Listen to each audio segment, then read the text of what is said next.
शिखर धवन का नाम भारतीय क्रिकेट में उस चमकते सितारे जैसा है जिसे हर कोई जानता है, लेकिन जब वह फीका पड़ता है तो शायद ही कोई पूछता है।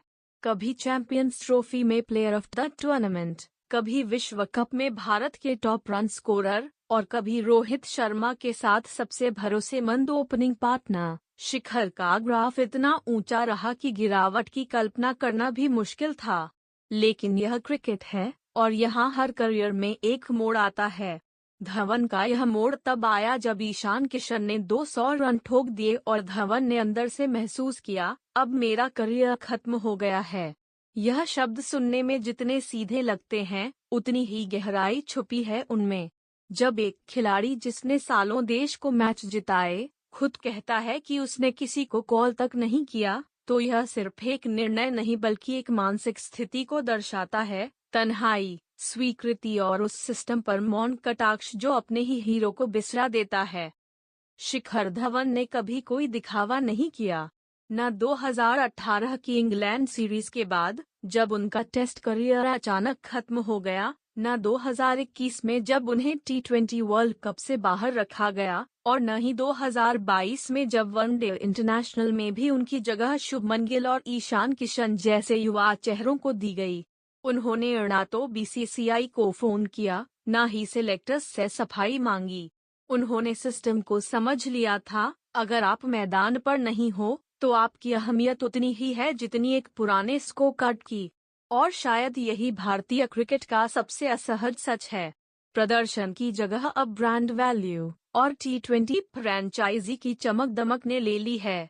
शिखर धवन जैसा खिलाड़ी जिसने आईसीसी टूर्नामेंट्स में 65 का औसत बनाया हो, उसे वर्ल्ड कप 2023 में एक जगह तक ना मिलना सिर्फ आंकड़ों की अनदेखी नहीं, बल्कि उस भावना का अपमान भी है जो उन्होंने देश के लिए मैदान पर उतारी थी। धवन ने खुद स्वीकारा कि शुभमन गिल और ईशान किशन का उभार स्वाभाविक था, लेकिन उन्होंने यह भी जोड़ा कि मैं सिर्फ वनडे इंटरनेशनल के लिए ही खेलता था और वे टेस्ट और T20 दोनों में खेल रहे थे।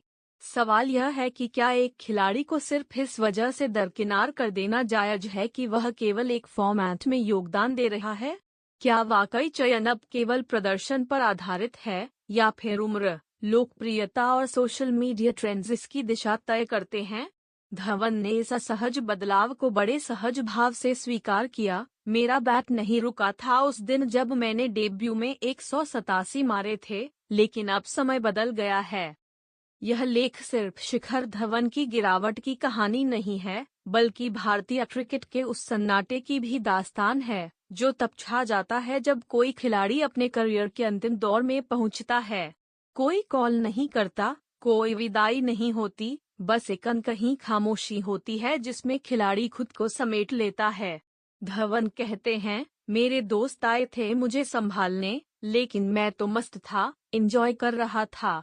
इस वाक्य में अगर आप गौर करें तो दर्द भी है, व्यंग्य भी और एक खिलाड़ी का गहरा अकेलापन भी। शिखर धवन की आत्मकथा द वन शायद एक किताब भर हो, लेकिन उसके पीछे छुपे पन्ने हमें भारतीय क्रिकेट की उस परछाई से रूबरू कराते हैं जो अक्सर सफलता के पीछे छिपी होती है। और जब एक ऐसा खिलाड़ी, जिसे कभी लोग गब्बर कहकर पुकारते थे, अपने अंतिम दिनों में इतनी चुप्पी ओढ़ लेता है, तो सवाल सिर्फ चयन प्रक्रिया पर नहीं, पूरी क्रिकेटिंग व्यवस्था पर उठते हैं।